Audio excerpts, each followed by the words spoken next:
Marcos 6, versículo 1. Nós vamos ler de 1 ao 3. Não, de 1 ao 4. Amém?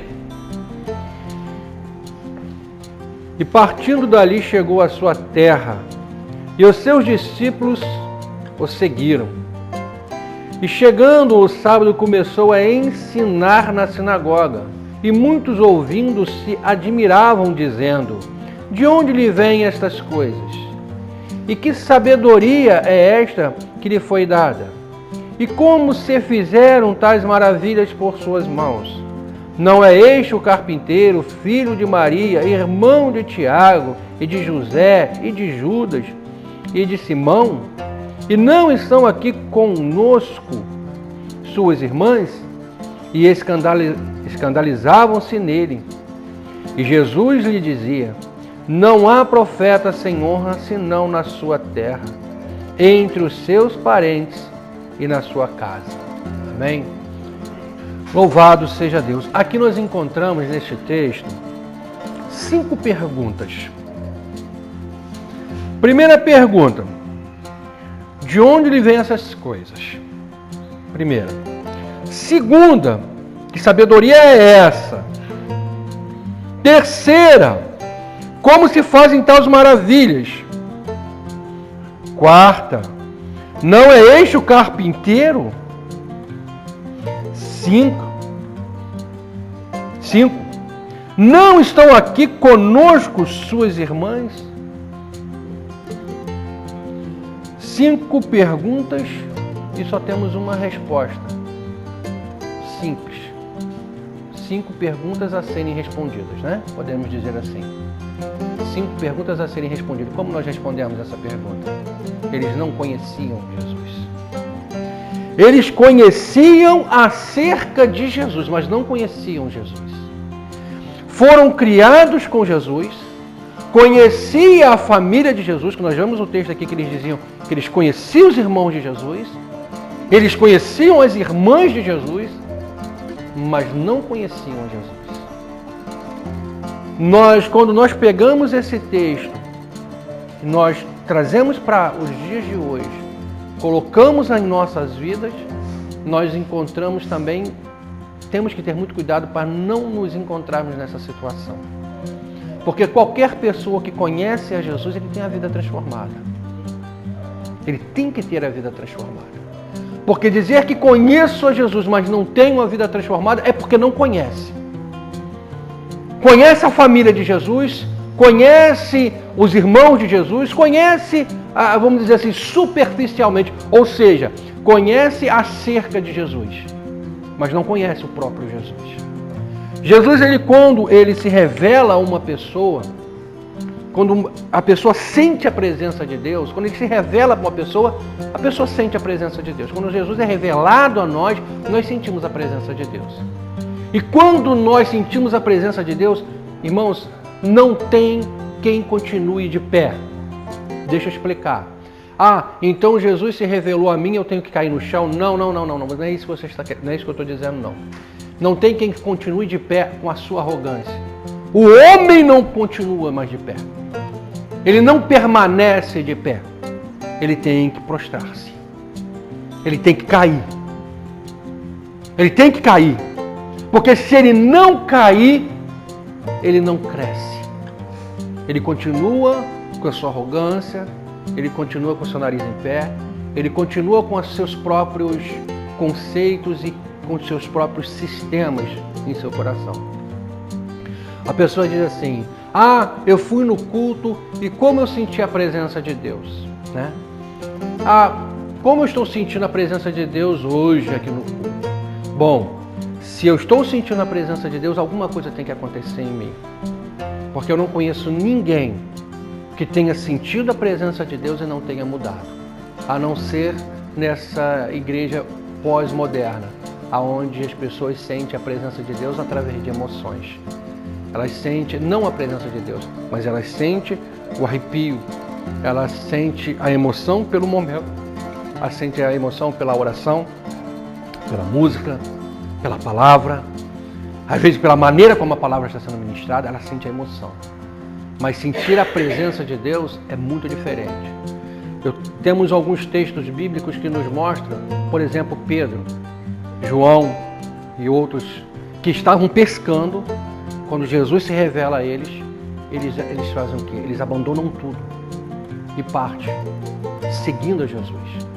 Levi, que é Mateus, quando Jesus chega na recebedoria, ele estava ali trabalhando, ele estava ali cobrando os impostos. Quando Jesus chega na recebedoria e diz para Levi, segue-me, na mesma hora ele larga tudo e segue a Jesus. Quando nós vemos Zaqueu subindo no alto daquela figueira, e ele olha de longe, ele estava curioso, ele queria saber quem era Jesus, ele estava curioso com a pessoa de Jesus. Porque a pessoa de Jesus é uma pessoa curiosa, é uma pessoa que desperta a curiosidade. Então nós desejamos saber quem é Jesus. E ele fez isso. Ele queria saber quem era Jesus. Porque Jesus é uma pessoa curiosa. Porque ele fez tantos milagres, faz tantas coisas poderosas que desperta. Ou seja, ele se torna uma pessoa enigmática. Mas quem é Jesus? No coração de Zaqueu era isso. Quem é Jesus? Essa pessoa enigmática. Aí ele sobe naquela figueira e vê a Jesus. Quando ele olha para Jesus, o difícil, o impossível, quando você realmente olha para Jesus, ele não te veja. Quando você não está olhando para ele, faz muita diferença. É mais uma multidão. Mas quando você olha para ele, é diferente. Nesta sinagoga aqui, neste dia, os homens estavam vendo a pessoa de Jesus ali. Estava vendo uma pessoa. Mas ela estava olhando o Jesus que eles viram ser criado ali. Eles viram aquele Jesus que cresceu ali no meio deles. Mas eles não viram o Jesus que estava verdadeiramente ali, que era Deus. E quando Zaqueu ele sobe naquela figueira, ele olha para Jesus, ele estava curioso, ele queria saber quem, na verdade, era Jesus. E quando ele desperta essa curiosidade, os olhos do Senhor vão nele e diz, Zaqueu, convém que hoje eu pose na sua casa. Essa atitude de Jesus, ela desperta a fúria em muitos. Por quê? Porque quem era Zaqueu? Pecador. Cobrador de impostos, era um homem que oprimia o povo. Então, para os religiosos, para a religião, aqueles que dizem conhecer a Deus, mas que na verdade não conhecem de verdade, aquilo é escandaloso. Aquilo é escandaloso. Então, naquele momento em que eles veem esse escândalo acontecendo, Jesus ele estava indo ao encontro de quem? Dos pequeninos dele, dos pecadores. Ele estava indo encontrar com aquele que queria conhecê-lo, que tinha o desejo de conhecê-lo. Então, olha só, quando nós assumimos uma posição, olha a diferença dos fariseus. João ele vem dizer o seguinte, ele veio para os que eram seus e os seus não o receberam, mas todos quantos receberam, deu-lhes o poder de serem feitos filhos de Deus. Então, ele veio para eles, mas eles não o reconheceram. Eles viram uma pessoa, eles viram um homem fazendo milagres, eles viram um homem pregando sermões, ele viu um homem amando e perdoando as pessoas. E eles diziam, esse homem tenta ser Deus. Olha a visão. Esse homem tenta ser Deus. Ele se assemelha a Deus. Ele diz que é Deus. Olha bem. Olha a falta de visão. Olha a falta de conhecer. Olha a falta do conhecimento da verdade. Então, quando Zaqueu ele olha Jesus e ele deseja conhecer a Jesus, olha quando uma pessoa realmente sente a presença de Deus, como é que a coisa muda. Ele sentiu a presença de Deus. E quando ele sente a presença de Deus, ele faz o quê? Ele resolve se converter. Ele toma uma decisão, ele decide pegar todos os bens que ele tinha e pagar todo mundo que ele tinha defraudado, todos que ele tinha prejudicado. Agora veja a diferença do jovem rico. O jovem rico vem com o quê? Com sua arrogância, com o seu coração cheio dele próprio, e ele chama Jesus de bom mestre. E ele pergunta, o que eu devo fazer para herdar a vida eterna. Ou seja, como se as nossas ações tivessem poder de comprar um lugar no céu. Como o fato de eu ser bom, obediente à lei, respeitoso à lei, vai me comprar o direito de ir para o céu. O meu direito de ir para o céu não depende da minha bondade, mas depende da bondade de Deus para comigo. Não depende do quanto eu faço para receber, depende do que Jesus fez para me receber. Então não depende de mim, depende de Deus.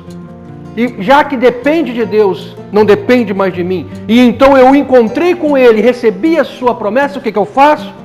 Eu deposito aos pés dele todo o meu ser, tudo aquilo que sou. E digo, Senhor, governa a minha vida. Guia-me, orienta-me, conduza-me. E então aí sim, aí existe a conversão. Existindo a conversão, existe a mudança. Existindo a mudança, aí sim, nós começamos a aprender com o Senhor.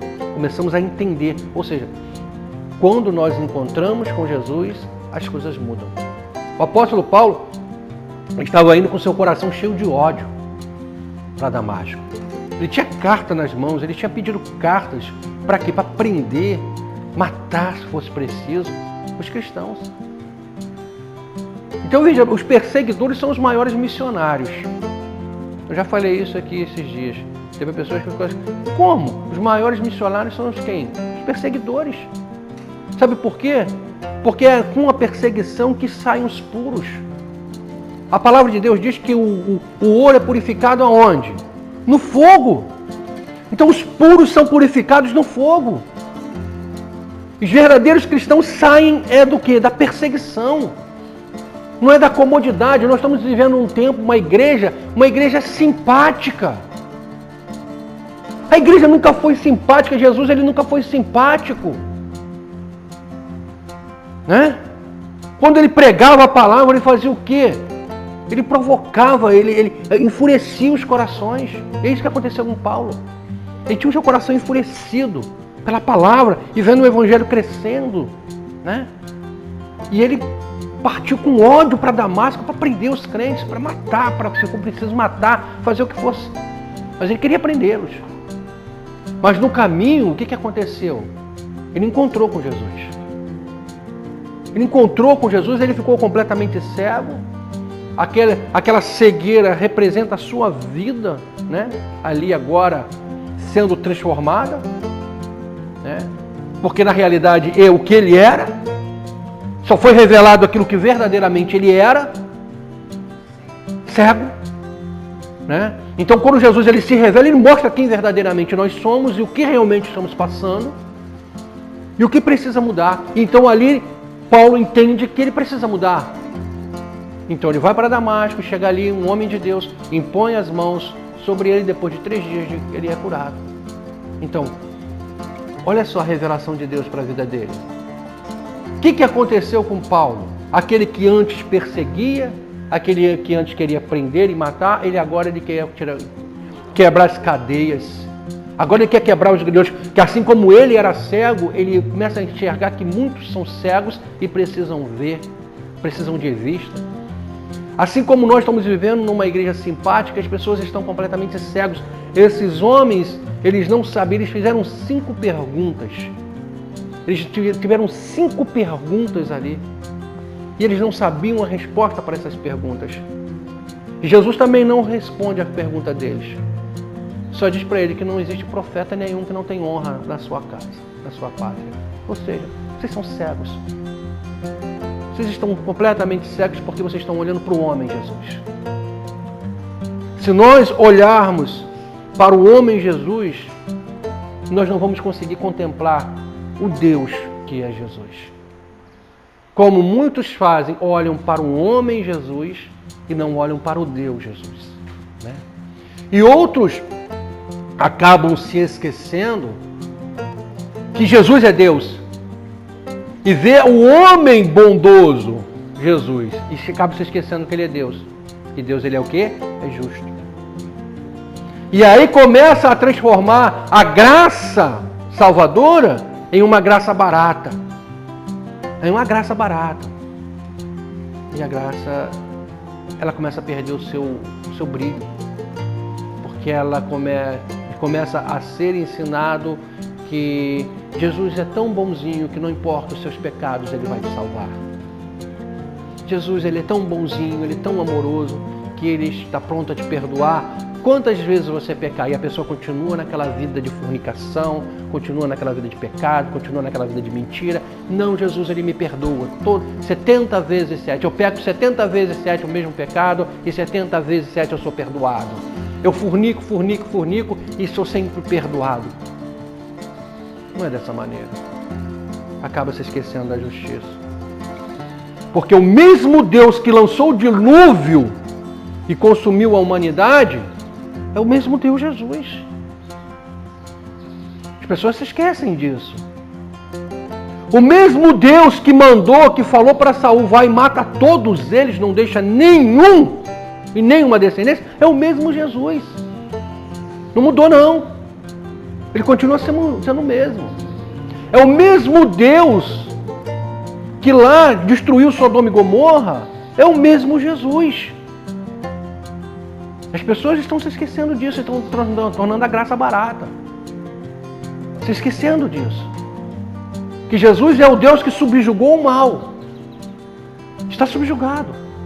A morte, o aguilhão da morte está sobre as mãos dele. É ele que decide. Quem vive e quem morre, não é o diabo não. Tem gente que está pensando que o diabo levou, o diabo não tem poder de levar ninguém para lugar nenhum não. Jesus disse assim, a quem temer? A quem devemos temer? Aquele que tem poder de depois de matar o corpo lançar a alma no inferno. Quem é que tem poder de lançar a alma de alguém no inferno? É Deus. O diabo ele está subjugado ao poder de Deus. Ele não tem poder para nada. As pessoas dão superpoderes ao diabo. Sabe por quê? Porque não conhecem Jesus. Demônio disso, demônio daquilo, demônio daquilo, demônio daquilo. Deleta tudo isso. Deleta tudo isso. Se nós temos Deus e o Senhor está na nossa frente, a palavra de Deus diz, qual é a promessa de Deus para Abraão? Sai da tua terra, do meio da tua parentela, ou seja, olha só, assume uma postura, assume uma atitude, sai da tua terra, sai do meio da tua parentela, para a terra que eu te enviarei, e farei de ti uma grande nação, e abençoarei os que te abençoarem, e amaldiçoarei os que te amaldiçoarem. E em ti serão benditas todas as famílias na terra. Pronto, olha bem. Então, se nós somos hoje irmãos de Jesus, co-herdeiros em Cristo, herdeiros das promessas que Deus fez a Abraão, porque Jesus é filho de Abraão. E se nós somos irmãos de Jesus, nós somos quê? Filhos de Abraão. E se nós somos filhos de Abraão, somos herdeiros de quê? De uma grande promessa. Então precisamos ter medo do diabo? Submeteu-se a Deus? O que pode o diabo em tua vida? Tem gente que tem medo de maldição, tem gente que inclusive tem culto, né, de quebra de maldição, né? Tem culto de quebra de maldição. Tem gente fazendo culto de quebra de maldição. Estão fazendo tantas correntes, não sei o quê, para quebrar a maldição. Pelo amor de Deus.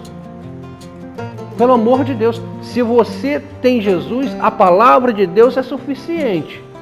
E ela não muda. Ela diz, se você aceitou Jesus e você realmente está submetido a Ele, você é abençoado como o crente Abraão. Agora, tem coisas que acontecem na vida da gente por causa das nossas atitudes. Nós tomamos determinadas atitudes. Né?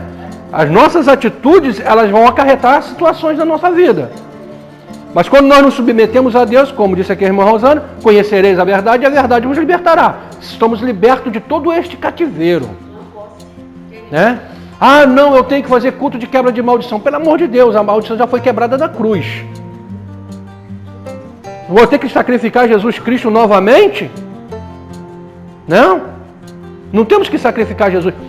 Vamos cair dentro do mesmo erro, vamos continuar nas mesmas 5 perguntas. Né? E vamos começar a olhar para Jesus como filho de José apenas. Vamos começar a olhar para Jesus como sendo ele irmão de Judas e tal. Né? Nós temos que olhar para Jesus como Deus. Não é isso? Como que pode operar tantos poderes? Não é? Como que ele está fazendo tudo isso? Não é? Não consegue enxergar. Não consegue contemplar. É. A visão dos homens, elas são assim. Aqui, neste momento, eu só consigo enxergar o quê? As irmãs que estão aí. Correto? Mas eu não consigo contemplar o Deus que está dentro de cada um de vocês. Ah, então são vários deuses? Não, peraí. É um Deus dentro de cada um de nós. Moisés também, né? Quando ele sobe ali, né? Deus desata as sandálias dos seus pés. Ele, através da sarça, ele viu Deus. E quando ele viu Deus, ele fez o quê? Ele foi um grande homem de Deus, né? Operando milagres, libertando os cativeiros. Então, é o que nós precisamos. Enxergar a Deus, quem Ele é, ver a Jesus, quem Ele é e o que Ele pode. Né? E o que Ele pode em nossas vidas. Por quê? A palavra de Deus diz: conhecer e prosseguir em conhecer ao Senhor. Eu não consigo conhecer a Jesus num todo. Você não consegue conhecer a Deus num todo. Mas tem gente que só conhece a Deus superficialmente. E aí quando você conhece a Deus superficialmente, a gente começa a fazer as coisas para Deus superficialmente. Nós começamos a servir uma instituição, a fazer aquilo que a instituição quer, a seguir as normas da instituição. Nós começamos, porque cada instituição ela tem uma norma, né? E aí a gente, quais são as normas aqui? Quais são os estatutos? Quais são aí nós chamamos de, né, da igreja nós chamamos de doutrinas, né? Quais são as doutrinas? As doutrinas são essa. Então tá bom. Não, dá pra mim. Aí você começa a obedecer aqui as doutrinas, entre aspas. Mas quando essas mesmas doutrinas elas começam a ser confrontadas com a palavra de Deus, aí você começa a perceber que tem alguma coisa errada. O que está errado? A palavra de Deus ou a doutrina? A doutrina. O que precisa ser mudado? A palavra de Deus ou a doutrina? A doutrina. Né? Então, é sinal que a doutrina ela não está, na verdade, embasada na palavra de Deus, mas está embasada na vontade do homem. E a vontade do homem, 99,9%, ela vai desagradar a Deus. Porque os fariseus fizeram isso. Eles impuseram julgos pesadíssimos sobre o povo, e Jesus disse que eles não movem nem com um dedo. Agora, se eles próprios não conseguem carregar a doutrina que eles criaram, por que eles impõem aos homens? Como muitos impõem. Uma vez eu estava uns anos atrás, né? Chegou um pastor lá na minha loja e tal. Eu não sabia que ele era pastor, né? Ele chegou com uma bomba e tal. Aí eu tinha no balcão, né, uns folhetinhos, né? Peguei e dei para ele um folhetinho, junto com o orçamento, eu entreguei para ele um folhetinho, né? Aí ele, rapaz, que benção, você é evangélico? Eu falei assim, graças a Deus, eu sou evangélico. Ele, rapaz, eu sou pastor. Ele estava de camiseta e bermuda. Ele falou assim, aqui eu posso andar assim, de bermuda e camiseta. Lá onde eu moro eu não posso. Porque, né, sabe como é que é, né? Aí eu olhei assim, eu falei, meu Deus, mais um fariseu. Por quê? Eu tenho que mostrar para as pessoas uma coisa que na realidade eu não sou. É um jugo que eu não quero carregar e eu tenho que impor sobre as pessoas o jugo. Onde Deus está nisso? Jesus não está nesse negócio. Não tem como Jesus estar nesse negócio. Né? Então aqui nesse texto nós vemos o quê? Que Jesus ele chega num lugar, na sua própria terra, com seus compatriotas, Pessoas que viram ele crescer, ele prega, ele faz milagres, ele faz coisas acontecerem ali, para que eles crescem e se convertessem, mas mesmo assim eles não creram. Mesmo assim eles não se converteram. Sabe por quê? Porque os corações deles estavam endurecidos. E o que é um coração endurecido? É um coração que não consegue ver, não consegue enxergar, né? Um coração que não consegue contemplar, né? Não consegue perdoar, não consegue estar pronto para enxergar verdadeiramente o que está acontecendo. São pessoas que têm olhos materiais, eles só conseguem enxergar o que é material, o que é físico. Os discípulos enfrentavam esse problema, né? E muitas vezes Jesus mostrava para eles que eles não tinham que olhar com olhos materiais, mas eles tinham que contemplar por fé, né? Quando eles olham para o templo, aí chama Jesus e mostra toda a estrutura do templo, olha a grandiosidade, né? A suntuosidade do templo. E Jesus responde, não vai ficar pedra sobre pedra que não seja derribada, né? Então as pessoas elas tendem muito a olhar com olhos materiais, com olhos físicos. Nós às vezes vemos na nossa vida um monte de problema, um emaranhado de problema, parece uma cama de gato de problema, né? Meu Deus, como que eu vou resolver, como que eu vou fazer? Aí começamos a tomar nossas próprias decisões, aí começamos a baralhar tudo, aí começamos a precipitar as coisas e pronto, o negócio, a cama de gato, ela piora. Ela se torna mais bagunçada cada vez mais. Mas como assim as irmãs que fazem tricô sabem, quando você puxa uma linha, você desmancha tudo, né? Então, assim o Senhor, ele pega, ele puxa uma linhazinha e desmancha tudo, né? Desmancha tudo, vai desembaraçando tudo, daqui a pouco quando você vê, está tudo desembaraçado. Mas quando nós nos submetemos à vontade de Deus, quando nós permitimos o agir de Deus, a hora de Deus. Claro que Jesus disse, não andeis ansiosos por coisa alguma, porque eu tenho cuidado de vós, né? Então aí ele diz, para observar os pardais, né? Observar os pardais, observar os lírios. Os lírios eles crescem naturalmente. São coisas que se desenvolvem, são coisas que naturalmente acontecem na vida da gente. Tem coisas que acontecem assim, você nem percebe, que acontece naturalmente no próprio desenvolvimento da gente, da nossa vida, de trabalho e outras coisas mais, as coisas acontecem. Mas tem coisas que é necessário o quê? Fazer como os passarinhos, os pardais, eles para ter ninho, eles precisam fazer o quê? Eles precisam ter a palha, eles precisam ir lá com o biquinho dele, pegar a palha e construir um ninho, né? E faz um ninhozinho, tem uns que fazem uns ninhozinhos tão perfeito que bate chuva, não molha, nem lá dentro, fica lá os bichinhos lá protegidinhos, né? Só com o biquinho, né? E vão tecendo, né? Entendeu? E vai costurando ali, vai fazendo, né? E as pessoas, né? O passarinho constrói a sua própria casa, né? Então nós também temos capacidade de construir a nossa casa, gente.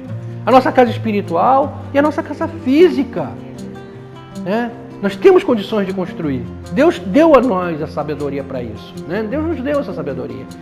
E também tem um detalhe importante. Eles precisam ser alimentados. Então, naturalmente, as sementes crescem. Naturalmente. Mas as sementes não vão voando até o biquinho deles. Eles têm que voar e buscar o alimento. E quando os pintainhos começam a crescer, eles começam o quê? Ela começa a voar, eles começam a voar com os pais, aprendendo com os pais como tudo funciona, como que eles vão viver, né? Então assim somos nós também, com o nosso Deus. Nós temos que estar aprendendo com Ele, né? Começar os nossos pequenos voos, começar voos pequenos, porque normalmente uma ave começa com voos curtos. E daqui a pouco nós vamos conseguir voar, alçar voos maiores. Mas para isso é necessário começar. Mas para isso nós temos que estar perto de Jesus. Foi como eu falei, não tem ninguém que se aproxime de Jesus e não tenha sua vida transformada, né? Não tem ninguém. Chegou perto de Jesus, a vida tem que ser transformada. Porque se não foi transformada, é porque não chegou perto de Jesus. Conheceu acerca de Jesus, mas não conheceu ao próprio Jesus, né? Se nós quisermos verdadeiramente crescermos espiritualmente e termos uma vida sadia, espiritualmente sadia, chega perto de Jesus, se encosta nele, né? Faz que nem João, né?